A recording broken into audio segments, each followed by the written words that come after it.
Salut à toi et bienvenue sur le podcast d'Axe Open. Ici, tu peux écouter tous les mois une bande de développeurs pros qui parlent sans aucun filtre de leur quotidien dans le monde de la tech. Allez, c'est parti.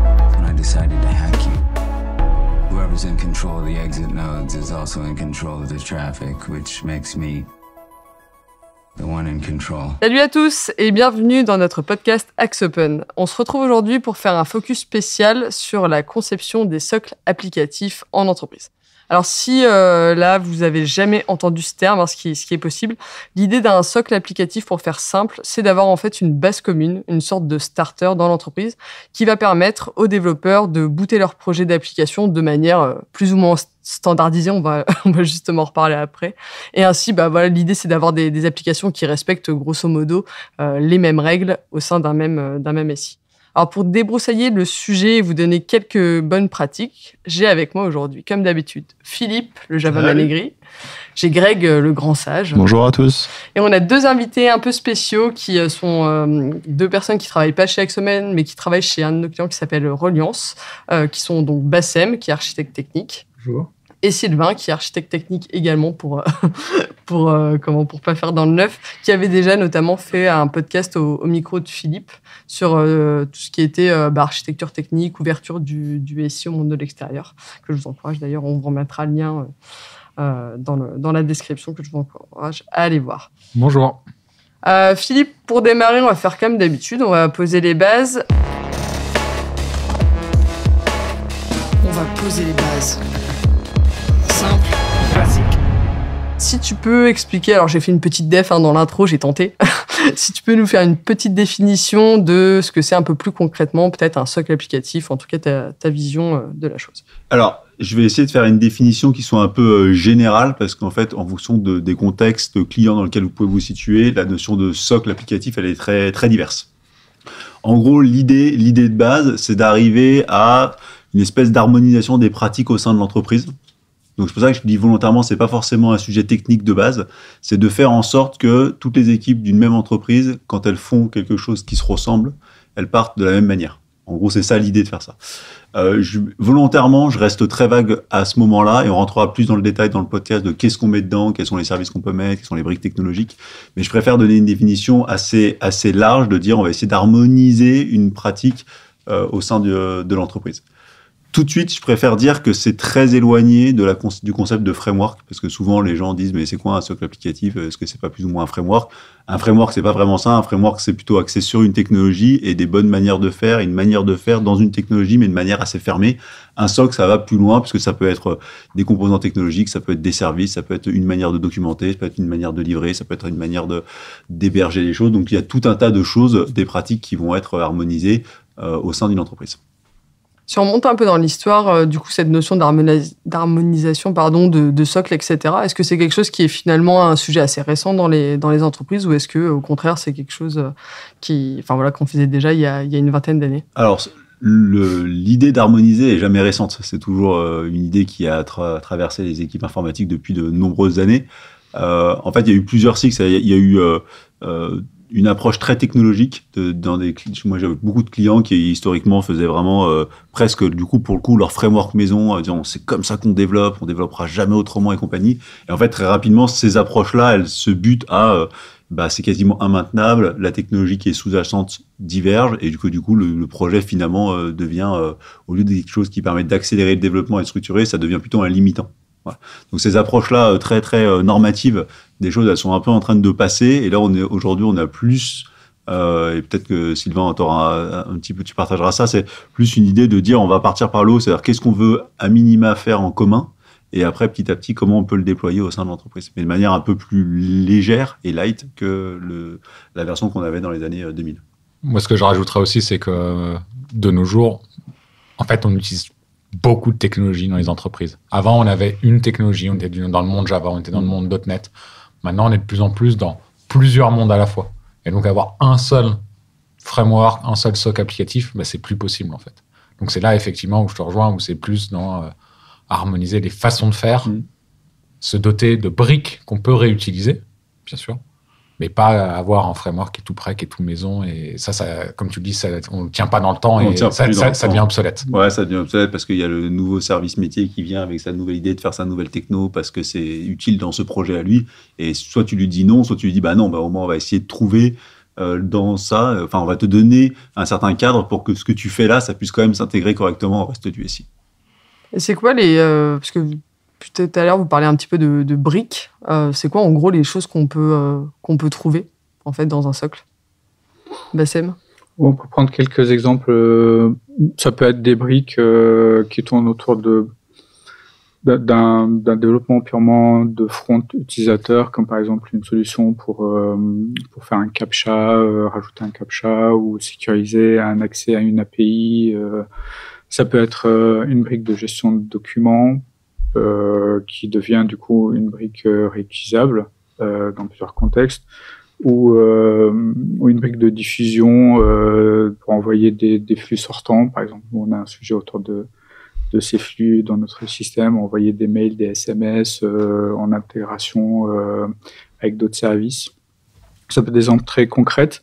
Et comme l'a dit Sylvain ou l'a dit Philippe, on a besoin d'avoir un cadre de réutilisation, même si ça peut être évident en termes d'exemple, de dire bah oui, tout à fait, j'ai une solution de CAPTCHA, mais du coup c'est plutôt simple à réutiliser. Mais au final, on se rend compte que dans un contexte d'entreprise où on peut avoir plusieurs personnes qui peuvent intervenir dans des besoins différents, à des moments différents, retrouver la bonne information et surtout dire bah voilà, quand je l'ai utilisé, j'étais confronté à telle problématique et du coup je l'ai utilisé de telle façon pour y répondre et voilà ce que j'ai pu faire. C'est important en termes de capitalisation qu'on puisse avoir cette information, donc ça fait partie également des travaux que l'on mène dans un socle technologique, c'est mettre un peu comme des composants étagères qui sont vraiment prêts en termes de réutilisation avec leurs guidelines, les bonnes pratiques, etc. Parce que, pour revenir sur le dit Bassem, et ça peut paraître bizarre pour les gens qui nous écoutent et qui ne sont pas forcément dans des entreprises de taille intermédiaire ou grosse, c'est qu'en fait, pour envoyer technologiquement un email, ne serait-ce qu'un email, en fait, il y a 90 manières de faire différentes. Et en fait, il y a 90 services différents, provider, passer par votre solution de mail, passer par... il y a 50 000 services. Et en fait, ne serait-ce que de dire, bah, chez nous, le service qui va être utilisé, c'est celui-là. Et voilà les règles qu'on se donne pour l'utiliser. Ne serait-ce que faire ça, ça gagne un temps de dingue pour tous les nouveaux projets qui partent dans une entreprise. Donc, ne serait-ce que rationaliser, comme tu disais, Bassem, et de dire, on a sur étagère un certain nombre de bonnes pratiques. Et en tout cas, de pratique de dire c'est comme ça que ça se passe au sein de notre société, c'est déjà un gros gain, quoi. C'est déjà un gros gain parce qu'en fait, on n'imagine pas le temps qu'on perd à étudier tous les services de la planète. À chaque fois qu'on fait un nouveau projet, on retombe face aux mêmes problématiques et on se repose les mêmes questions. C'est ça. Et après, ce qui est intéressant, c'est qu'à un moment également, on fait un choix.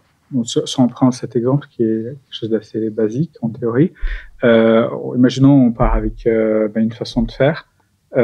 Puis quelques temps plus tard, on découvre qu'on a d'autres besoins. Donc du coup, effectivement, le socle peut évoluer. Donc l'idée, c'est d'emmener également une façon de faire évoluer le socle qui reste cohérente. On peut très bien commencer, par exemple, par l'envoyer nous-mêmes.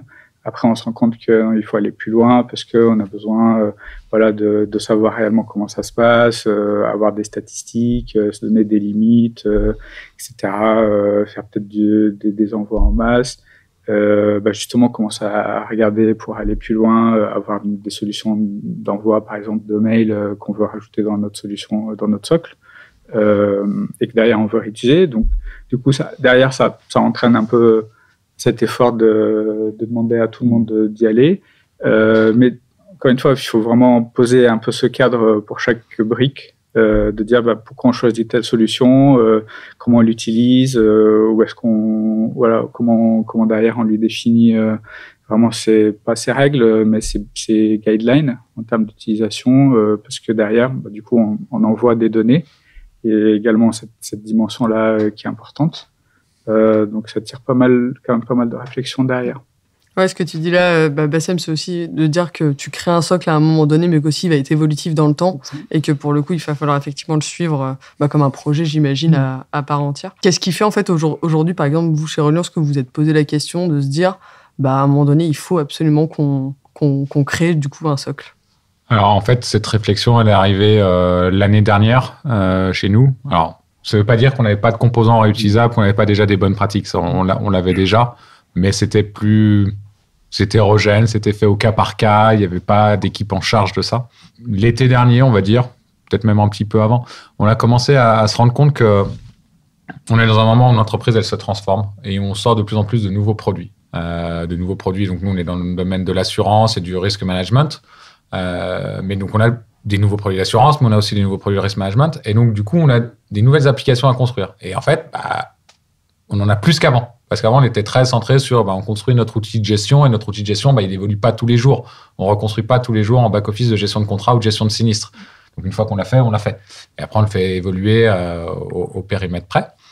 Mais là, quand on commence à construire beaucoup de nouvelles choses, on se rend compte, et c'est là qu'on est de plus en plus confronté au fait de se dire, tiens, attends, j'ai l'impression de réinventer 15 fois la roue.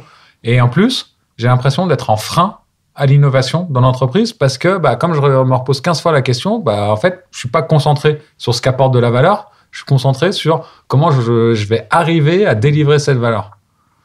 Donc, c'est là qu'on s'est dit, il y a sûrement quelque chose à faire. Et c'est des réflexions qu'on a commencé à mener avec Bassem et qu'on aboutit, en tout cas, à la construction d'une équipe qui est dédiée à ça.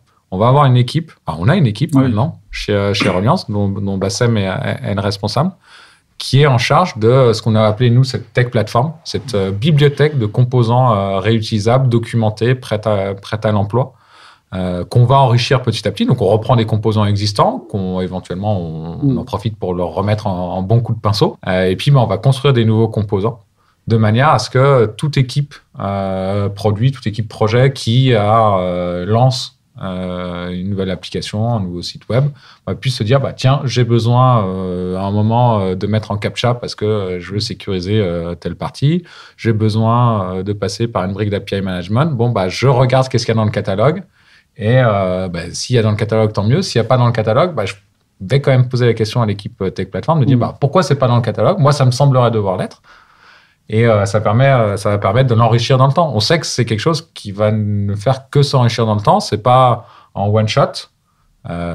Mais ce qui est important, c'est ce que dit Bassem, et c'est ce qu'on n'arrivait pas à faire avant.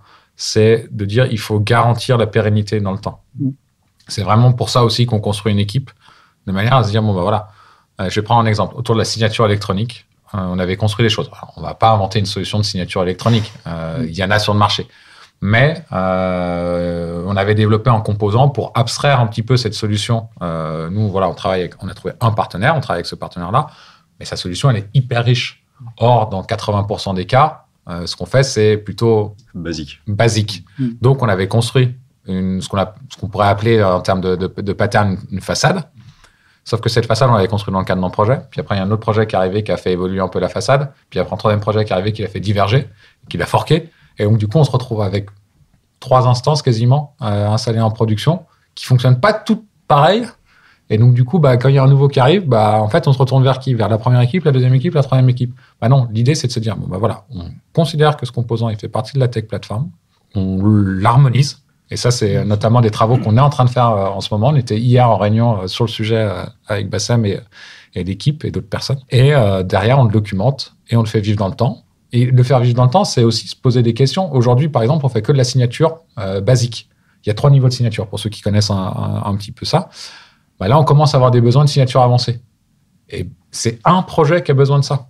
Et on va faire évoluer notre composant dans la tech platform pour gérer ces signatures avancées, de manière à ce que demain, n'importe quel autre projet qui arrive qui dit « Ah finalement, moi aussi, j'en ai besoin », entre guillemets, il en bénéficie automatiquement parce que le composant, il est là, il est prêt à l'emploi.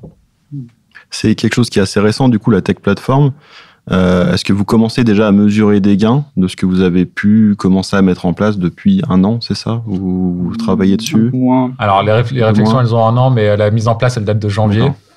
C'est encore un peu tôt. Oui et non. En fait, il y a déjà eu un premier gain, justement, entre la première phase de réflexion et la décision de dire maintenant on crée cette équipe et on va vraiment se donner une roadmap pour définir les composants, les structurer. Donc ça, c'est déjà pour nous un premier gain de se donner cette vision et se donner la visibilité sur des sujets qu'on voudrait adresser de cette façon-là, comme l'a décrit Sylvain. de rationaliser, de pérenniser, de remettre en fait des besoins communs autour d'un sujet pour les travailler ensemble.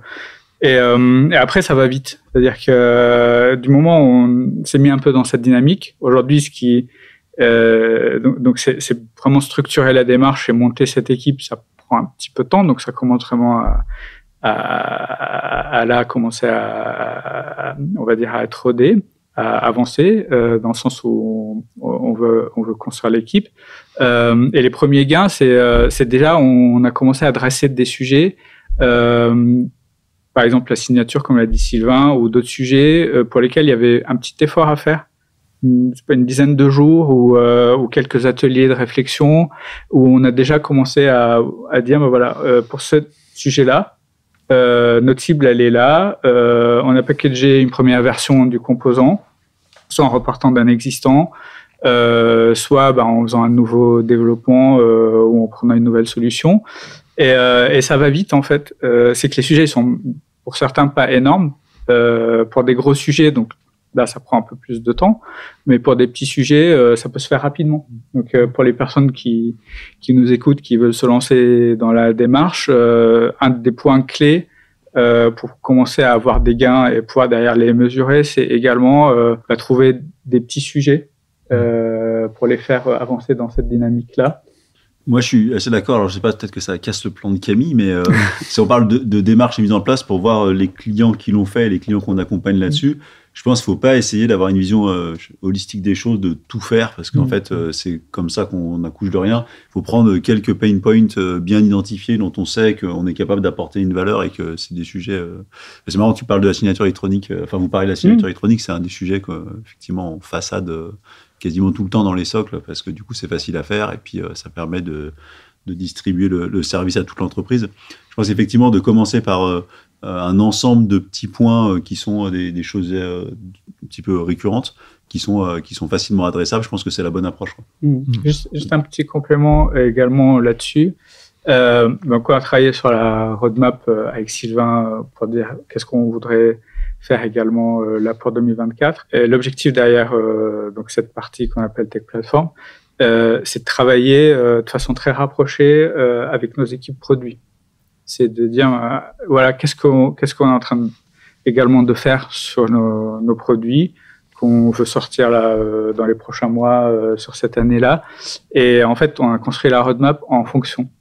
C'est-à-dire, on n'est pas parti sur quelque chose on est parti de quelque chose qui est très concret pour également construire ce socle et rapidement le mettre à dispo, construire avec eux. Donc, on construit une équipe Tech Platform, mais on a beaucoup d'intervenants autour qui travaillent déjà avec nous, qui contribuent. Donc, on leur dit, mais en attendant de reprendre tel ou tel sujet, voilà, si vous faites cet évol parce que vous voulez réutiliser, on l'a travaillé ensemble dans une optique plus générique réutilisable. Et puis après, on contribue à la Tech Platform.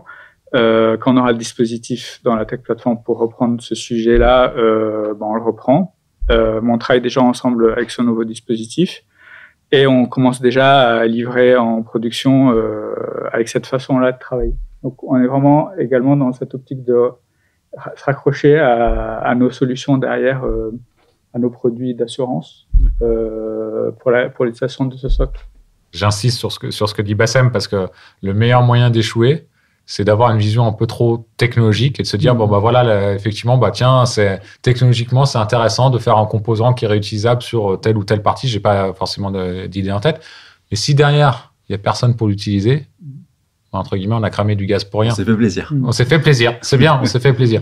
Mais à la fin, ça apporte pas de valeur et donc, du coup, ça va pas apporter de visibilité. Donc, c'est vraiment important de se rapprocher des équipes pour comprendre quels sont leurs besoins, sur quoi ils sont en train de travailler actuellement, et essayer de trouver justement les choses qui sont un peu communes, où nous, on peut apporter de la valeur en harmonisant et en leur fournissant des composants prêts à l'emploi. Si on ne fait pas ça, pour moi, c'est la meilleure façon d'échouer. Oui, ça rappelle un peu par rapport à ce que tu disais en introduction, que dans le passé, on parlait de framework, etc.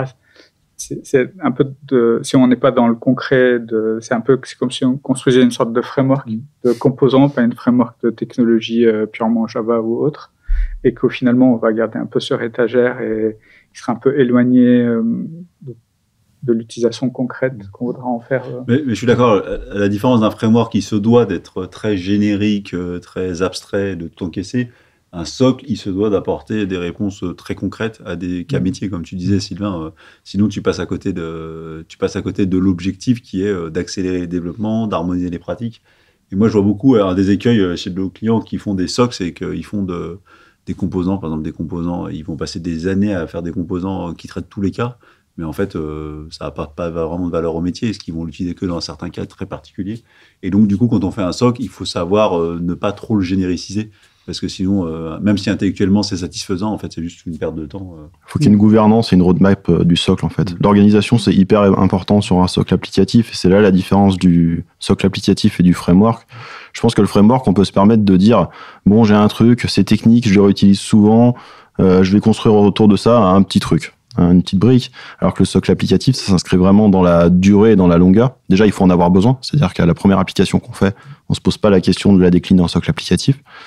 Et après, c'est quelque chose qu'on réfléchit, où on se dit, est-ce que je vais en avoir besoin à nouveau, à quelle hauteur? C'est-à-dire que si c'est pour faire juste une autre appli, peut-être que c'est pas la peine.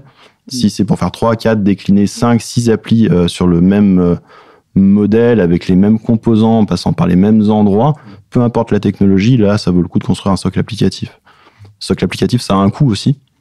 C'est de l'investissement, c'est une équipe, c'est une roadmap, c'est des discussions, comme tu le disais, avec la partie métier pour savoir ce qu'on va faire, ce qu'on va mettre dans la roadmap et arriver au bon moment, parce que je sais que, pour avoir aussi géré des socles applicatifs, à certains moments, il y a des tensions entre les équipes métiers et les équipes du socle, en disant oui, mais nous, on a besoin de ça absolument, c'est rapide, on peut pas attendre que ce soit dans la roadmap du socle applicatif. C'est là qu'il faut bien s'entendre en amont et faire sortir les besoins pour pouvoir intégrer ces choses-là correctement dans le socle applicatif. D'ailleurs, finalement, à quel moment est-ce que tu te dis... je disais, effectivement, le socle, c'est peut-être pas adapté à toutes les boîtes. Et effectivement, ça a un coût, etc. À quel moment est-ce que tu te dis, c'est intelligent qu'on fasse un socle? En fait, c'est quoi le... Alors moi, j'ai des éléments de réponse. C'est toujours une question qui est jamais tranchable facilement. Moi, je persiste à dire que quand vous êtes une entreprise qui a un monoproduit, c'est pas utile de faire un socle, parce que vous allez perdre plus de temps à maintenir votre socle. Si vous êtes monoproduit, vous êtes un éditeur logiciel et que vous avez... un seul produit, un vertical, vous allez perdre du temps. L'autre cas où il ne faut pas le faire, c'est quand vous avez des équipes qui sont trop restreintes. On voit beaucoup des fois des entreprises qui n'ont pas des DSI très grandes, des équipes de dev très grandes et qui se lancent dans la création d'un socle. En fait, ça ne sert à rien parce que l'équipe qui va faire le socle, c'est la même qui fait le développement et du coup, ils perdent du temps à droite à gauche et en fait, ils n'avancent pas sur les vraies fonctionnalités. Je pense que c'est intéressant du moment qu'on a plusieurs équipes qui travaillent de concert dans l'entreprise. Je pense que c'est un des premiers points. Quand tu as plusieurs équipes qui ont un propre cycle de développement, là, c'est intéressant de se dire qu'on peut harmoniser. Mais il faut quand même avoir les moyens de le faire et de le faire bien. Sinon, en fait, vous êtes juste un truc qui va ralentir le reste du monde. Donc, il faut trouver c'est un équilibre. Il faut un équilibre, c'est ça. C'est un équilibre constant entre ce qu'on va traiter dans le socle, ne pas trop en traiter dans le socle, parce que ça va ralentir tout le monde. Et ça va être très compliqué de le gérer, le socle derrière ça. Il va devenir plus complexe encore. Donc, c'est encore plus de coûts. Et il faut l'accélérer le plus possible. Et c'est pareil, dans le socle applicatif, ça revient un peu à la définition. On peut mettre plein de choses dans un socle applicatif. C'est-à-dire qu'on peut avoir des petites briques à droite à gauche dans l'entreprise, communes à l'entreprise, qu'on va réutiliser. Ça peut être un socle, donc là, un peu plus technique, mais d'application. C'est-à-dire qu'une application, on la sort toujours comme ça, avec ses technologies, ses composants, ses librairies, etc. On a juste à construire un petit peu par-dessus. Ça fait presque tout seul. C'est le mode rêvé, et ça, on l'entend depuis 20, 25 ans. Le petit socle commun à tout le monde, et puis on fait très très vite une appli dessus. Ça devient très très vite immaintenable, et c'est jamais la très bonne solution.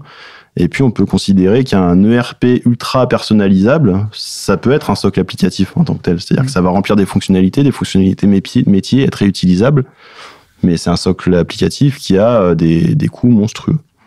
Donc faut trouver le juste milieu entre quel socle applicatif on utilise, jusqu'où on va, d'où la gouvernance dans le socle applicatif.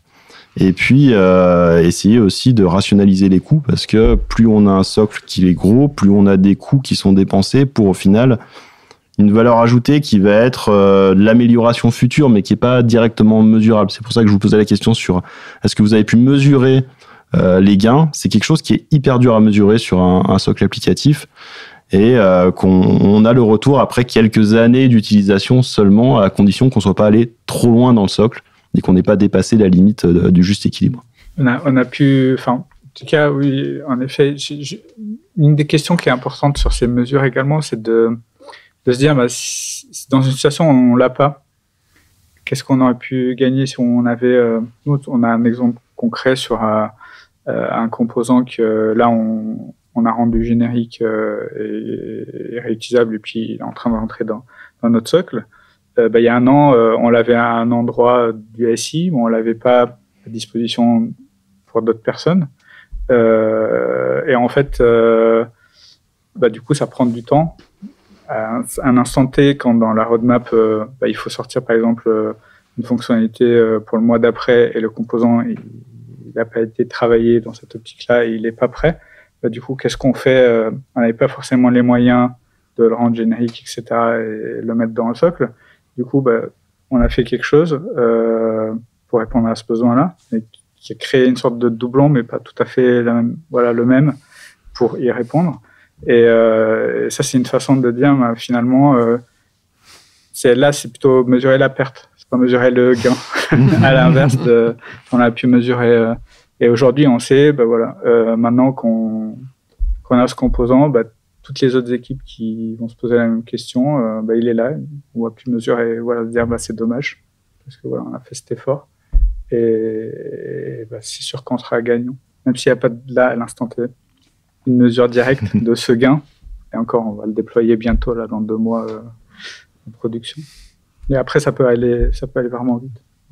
Juste en complément également de ce qu'on, dans tous les cas, par rapport à ce qu'on dit qui peut rentrer dans un socle, on a un exemple qui est également, par exemple, notre socle d'API management. Et d'access management, c'est une solution qu'on utilise du marché. On a choisi de la mettre également dans notre socle. Alors, c'est également une des questions qu'on se posait, c'est de se dire finalement, on a besoin également dans ce socle-là d'apporter un certain nombre, on va dire une réponse à pas une expertise attendue sur un sujet, mais on va dire une compétence plutôt avancé à certains endroits par rapport à une technologie ou une solution. Et ça permet également, dans cette optique de socle, de dire au final, on est aussi sûr qu'on connaît bien, on maîtrise bien ce sujet, on se dote des bonnes compétences autour de ce sujet, parce que ça peut être des composants assez critiques derrière. Oui, il y a de la sécurité en jeu. Ah ouais, voilà. Donc, pas mal de questions qui peuvent se poser en fonction des sujets dans un socle. Qui sont adressés, ouais. Je me pose la question de l'accueil des équipes de développement sur les socles.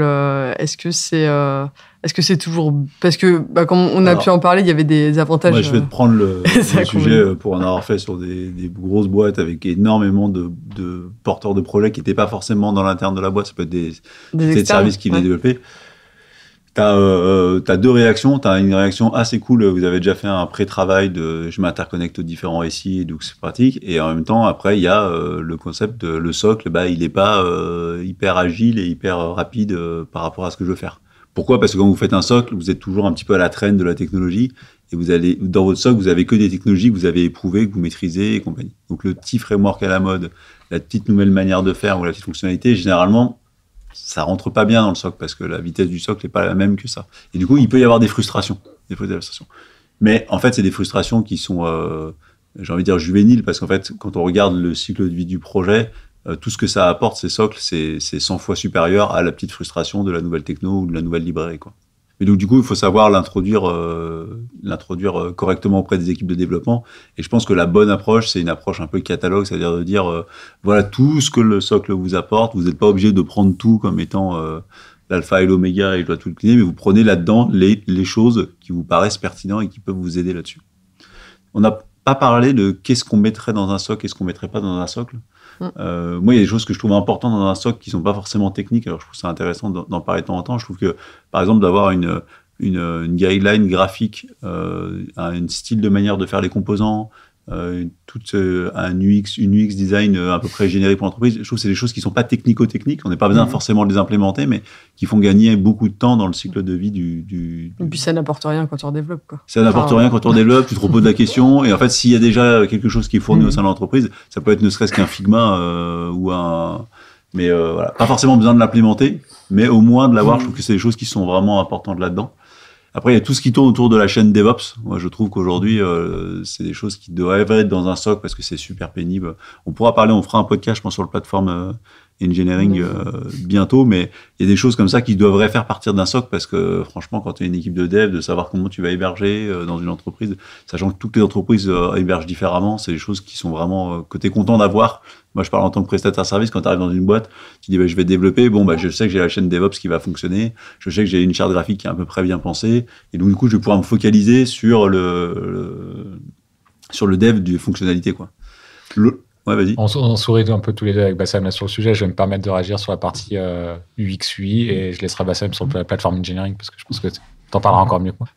On est 100% alignés. Nous, c'est une des questions qu'on est en train de se poser. On a une équipe UX, UI qui est en train de travailler en design system. Une des grandes réflexions en ce moment, c'est est-ce que le design system, il fait pas partie de la tech platform, en fait. Parce qu'en fait, je prêche 100% pour ça. Il répond à tous les critères qu'on met sur qu'est-ce que c'est. C'est réutilisable, c'est générique, c'est quelque chose qui va servir à tout le monde. Donc on est 100% avec ce que tu dis. Puis sur plateforme engineering, je sais pas, Bassam, tu peux peut-être... Oui, ça va un peu dans la même optique de dire, du coup, c'est de fournir cette partie sur étagère, là, sur la partie plateforme engineering, on est sur quelque chose de moins visible qu'une partie plutôt design, mais c'est vraiment structurant, on en a besoin. Là, ça arrive dans la réflexion, on sait que c'est un sujet il faut qu'on traite pour aller plus loin que ce qu'on fait actuellement, de diffuser des pratiques autour de l'automatisation, etc., de dire, ce qu'on a mis en place, c'est pouvoir fournir également un SOC là-dessus de bas niveau et également pas mal travaillé sur l'expérience du développeur. Donc on a également un sujet autour de tout ce qui est IDP, donc Internal Developer Platform, pour que justement on puisse fournir à travers plus d'outillage cette possibilité aux développeurs de pouvoir vraiment explorer ce catalogue, pouvoir se servir, aller encore plus loin au niveau de l'automatisation à travers cet IDP pour qu'on puisse finalement on va dire, leur permettre d'accélérer également leur phase de développement, mais également pouvoir à la fois retrouver l'information qu'il leur faut de façon simplifiée, directe, mais également pouvoir eux-mêmes contribuer.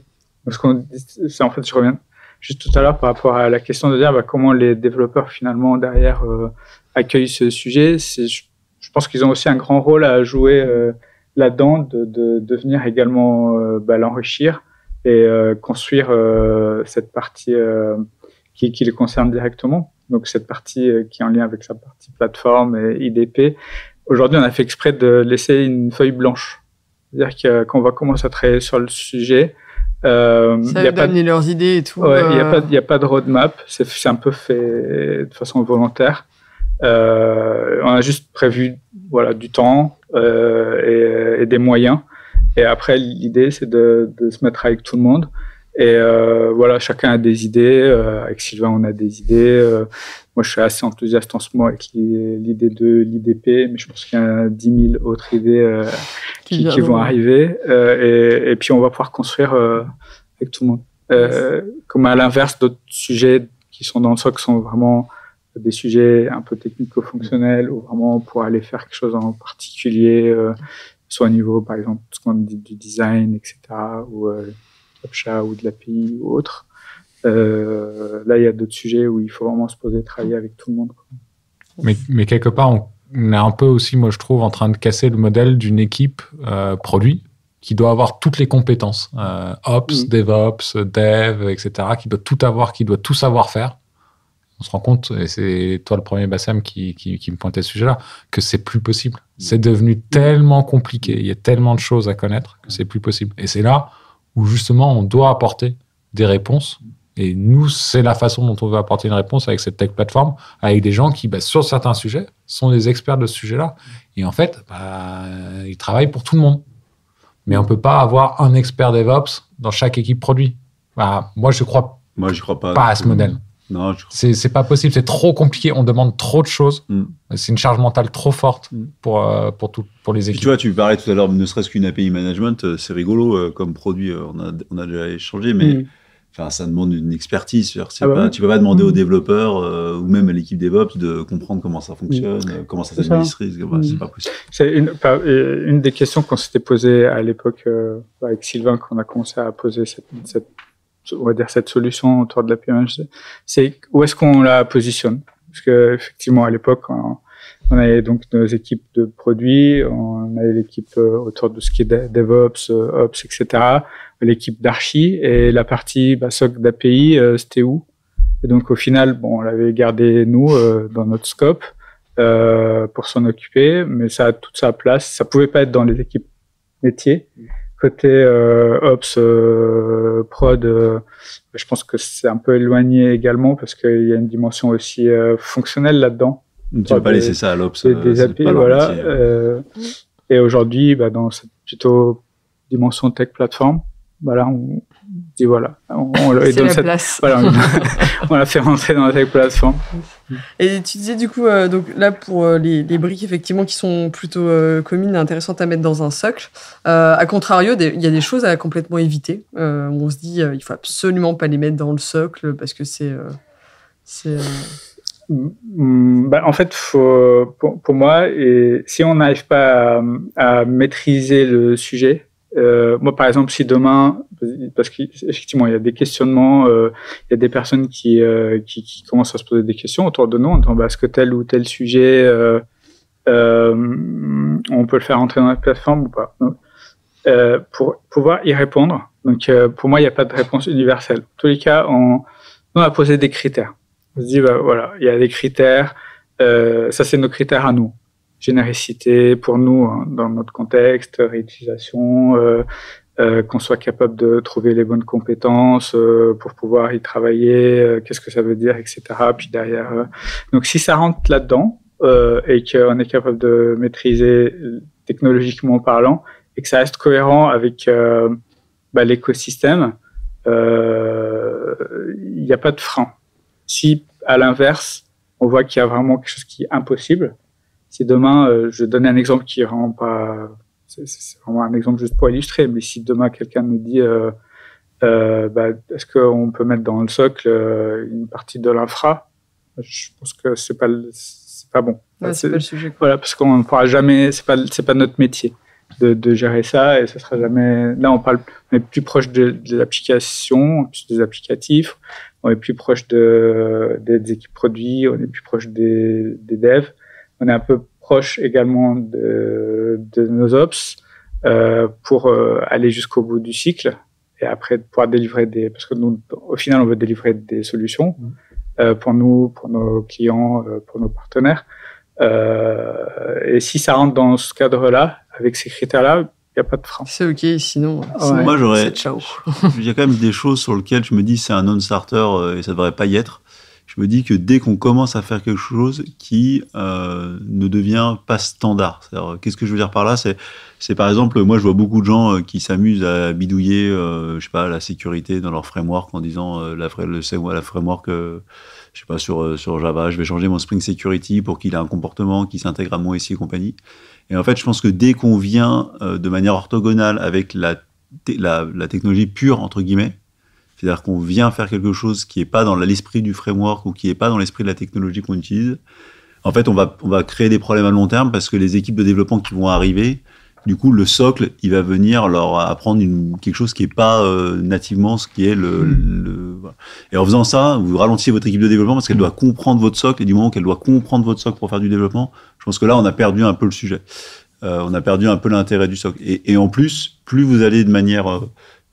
dévier le fonctionnement de technologies qui sont nativement pensées d'une certaine manière. Sur le long terme, il y a de fortes chances que vous n'arriviez pas à maintenir la complexité parce que la technologie, elle va évoluer. Et comme vous avez voulu faire de cette technologie quelque chose qu'elle n'était pas initialement, vous allez avoir des problèmes.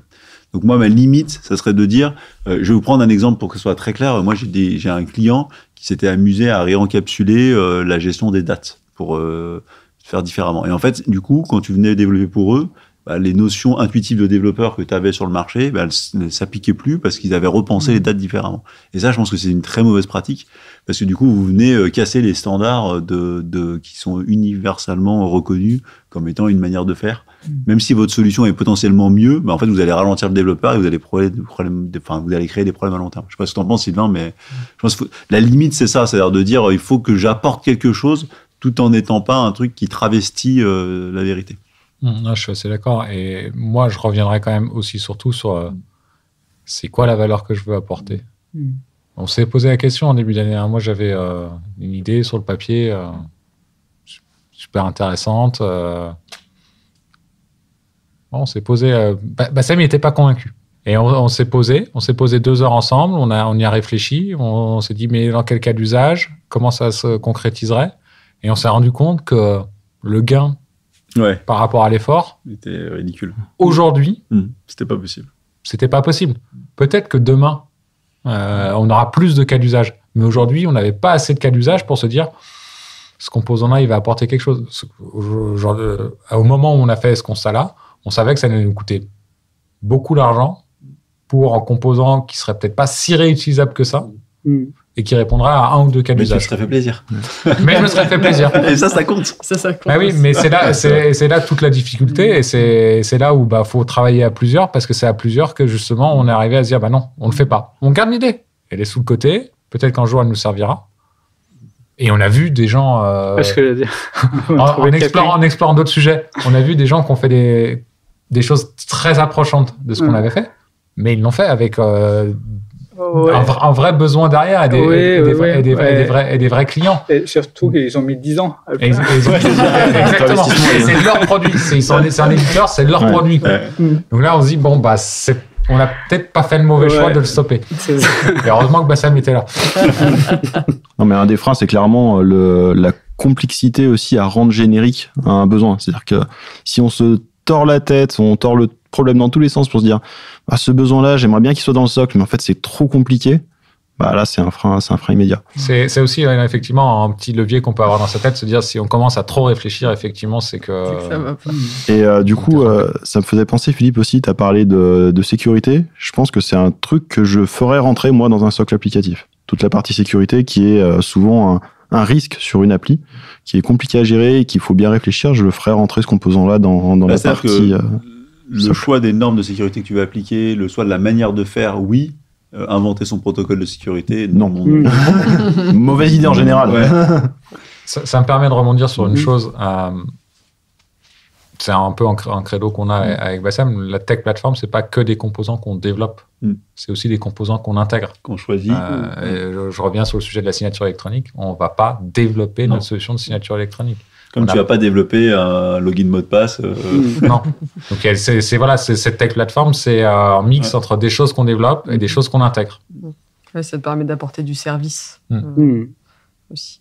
Si du coup, pour finaliser un petit peu le sujet, si on peut donner quelques bonnes pratiques à soit des DSI qui se posent un petit peu la question de mettre ça dans leur boîte et des architecniques peut-être aussi comme vous qui travaillent activement sur les sujets. Qu'est-ce que vous leur diriez sur comment est-ce qu'il faut qu'ils s'y prennent? Moi, je dirais que pour commencer, avant de faire quoi que ce soit de technique, il faut déjà commencer à harmoniser qu'est-ce qu'on veut y mettre, c'est-à-dire déjà des trucs basiques, c'est quelles sont les technologies que j'autorise d'utiliser dans mon système d'information. Quels sont l'hébergement tel qu'il va être fait. Enfin, je veux dire, de décrire, ne serait-ce que sur du doc, de dire, voilà, la stack technologique, les trucs qu'on utilise, voici comment envoyer un email, voilà ce qu'on a décidé, voici pour envoyer une signature électronique, voici ce qu'on a décidé, voici... Enfin, tu vois, juste de décider un certain nombre de points pour pas que les gens qui redémarrent une application, ils se posent 50 000 questions. Donc, une fois que tu as fait déjà cette liste de décisions, je pense que c'est la première étape. Et seulement à partir de ce moment-là, tu peux commencer à te dire, bon, là-dedans, qu'est-ce que je peux un petit peu améliorer? Ça serait mon conseil.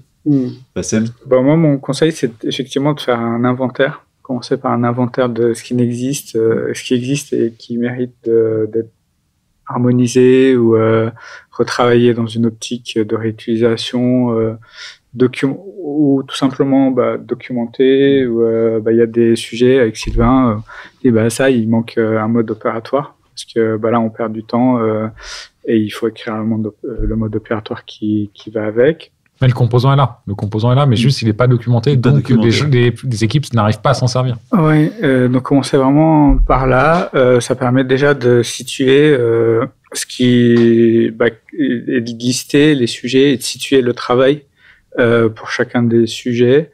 C'est ce que plus ou moins on avait commencé à faire au départ. On avait commencé par là avec Sylvain. Ça, c'est vraiment la première étape. Et après, la deuxième étape, c'est de dire, du coup, essayer de se projeter se donner un an. Dans un an, quels sont nos enjeux et par rapport à ces sujets-là, ces composants, comment on voudrait les travailler pour construire on va dire, ce socle avec ces composants-là, par rapport à nos besoins produits. Donc, c'est ce qu'on a fait également. Donc ça, c'était on va dire, n'hésite pas, Sylvain, si tu veux compléter. Et après, moi, la troisième, c'est le comment y aller, c'est comment faire. On s'est quand même beaucoup questionné sur le comment. Et effectivement, une équipe à une équipe, est-ce qu'on continue à essayer de faire ça avec tout le monde et nous, en faisant tout en même temps? C'était vraiment important qu'on se pose cette question. Si on continue à faire de l'archi en même temps ou pas, est-ce qu'il faut créer une équipe dédiée et certaines personnes, dont moi par exemple, arrêtent de faire de l'archi pour s'occuper de ces sujets-là. Et petit à petit, ça permet de clarifier et de se donner une trajectoire.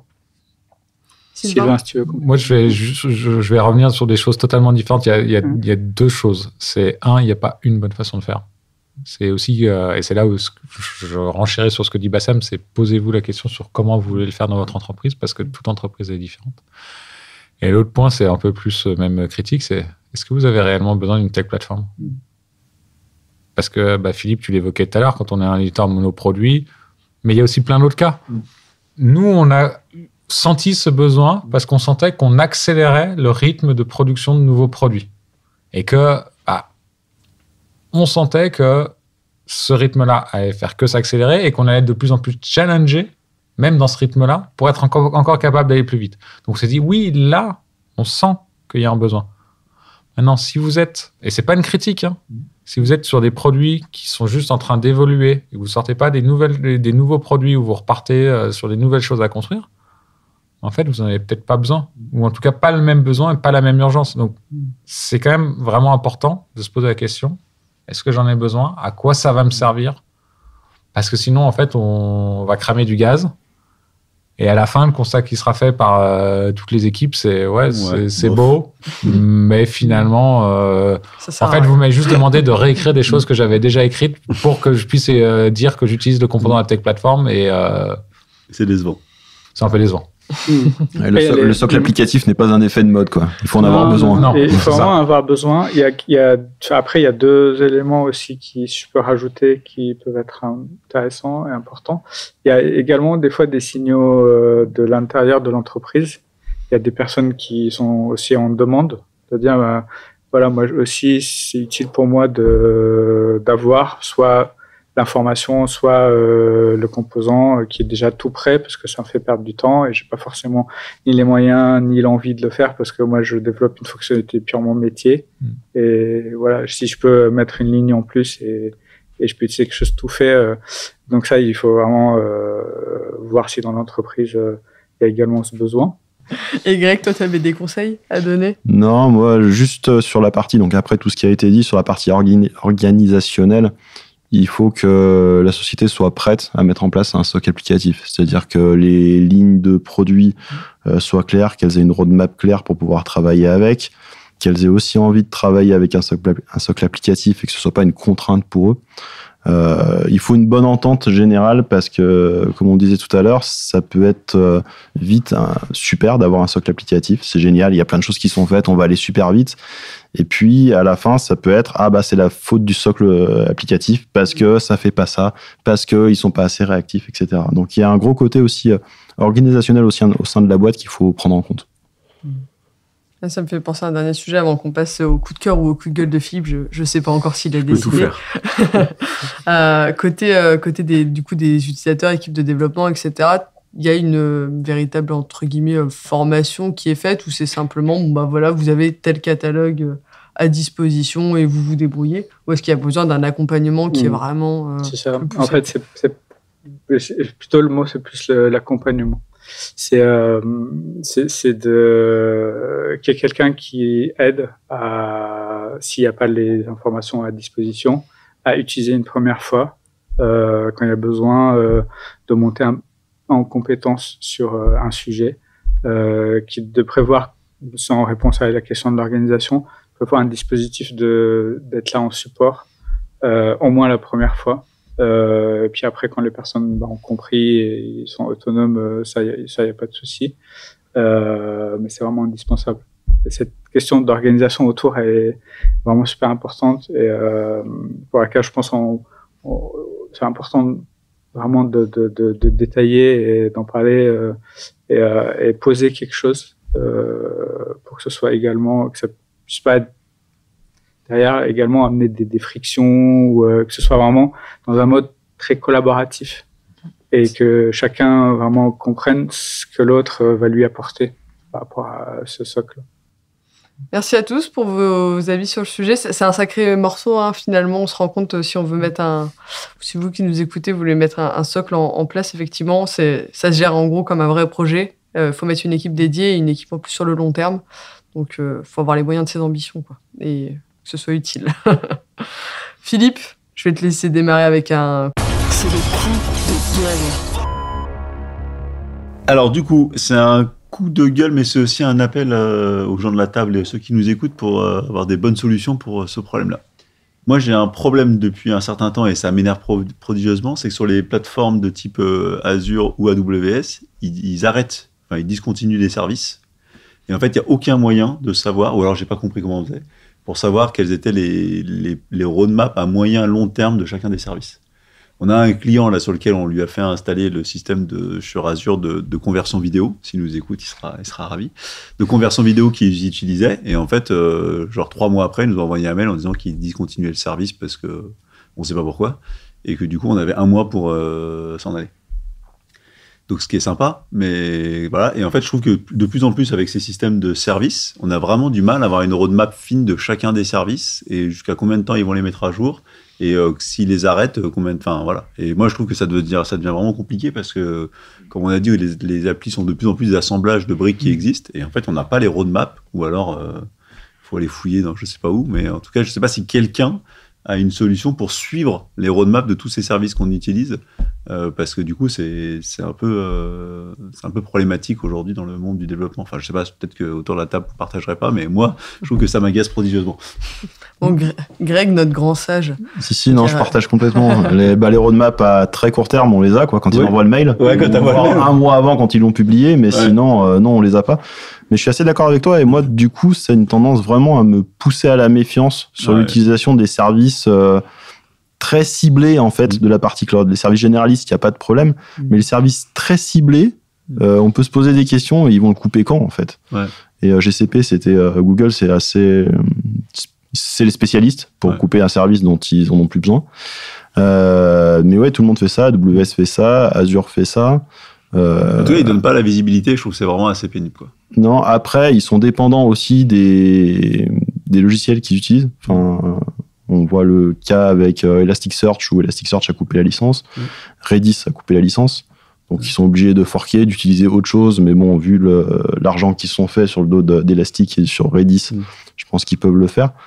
Donc après, ils discontinuent, ils remplacent, mais je préfère utiliser des services un peu globaux. Ouais. On est sûr qu'ils vont rester que le petit service de conversion vidéo, ouais. C'était pas un petit service, c'est leur service de stream. Oui. Bon, attention aux services que vous utilisez. Mais en tout cas, si quelqu'un sur Internet a la possibilité d'avoir un outil pour suivre de manière globalisée ces roadmaps-là, ça serait super. Lâchez vos coms. Bon, merci à tous. Attends, j'avais bah finalement, t'as retrouvé un coup de cœur. Ah, bon, oui, j'ai tout, moi. Bon, bah, on lance le coup de cœur, alors.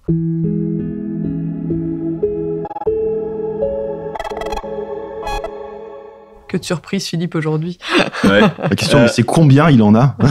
Non, je voulais refaire un tour pour reparler de les clés. J'avais parlé il y a quelques mois de ça des clés FIDO de sécurisation là, des comptes. Franchement, je voulais faire un retour très positif parce que c'est compatible avec tous les services. J'ai pas eu de problème d'usage. C'est assez pratique à utiliser. Ça se connecte assez rapidement partout. Et il y a assez peu de services qui l'utilisent pas. Il y a des trucs assez étranges. Par exemple, vous pouvez pas utiliser avec votre banque. C'est toujours étonnant que les banques n'aient pas de double haute correctement. Et des trucs comme LinkedIn. Par exemple, LinkedIn, tu peux pas l'utiliser. Alors tu te dis, c'est quand même des trucs importants.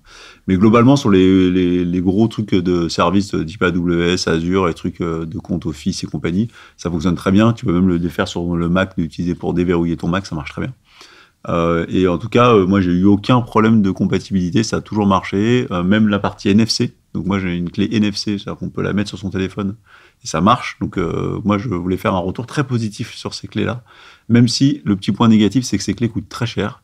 Je trouve qu'il est vraiment les démocratiser parce que c'est des clés qui coûtent entre 30 et 50 euros. Ouais. Je trouve que c'est quand même vraiment cher. C'est 60 euros pour la NFC compatible USB 3. Enfin, c'est de la folie, quoi. Ouais, c'est un peu cher. Ouais. Je trouve ça un peu cher. Il devrait vraiment, comme c'est un dispositif de sécurisation, il devrait vraiment faire des efforts pour que ça puisse être déployé plus massivement.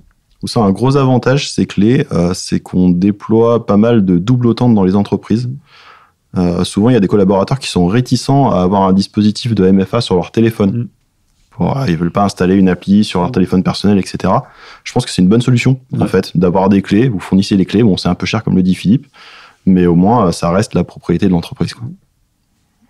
Voilà. Petit coup on a eu le retour. Bon, merci à tous du coup pour nous avoir éclairé sur le sujet du socle aujourd'hui. Merci à tous les auditeurs de nous avoir écoutés. Puis on se retrouve bientôt. Si vous avez des questions ou des recommandations à faire à Philippe pour ses services, n'hésitez pas, surtout. À bientôt. Salut à tous.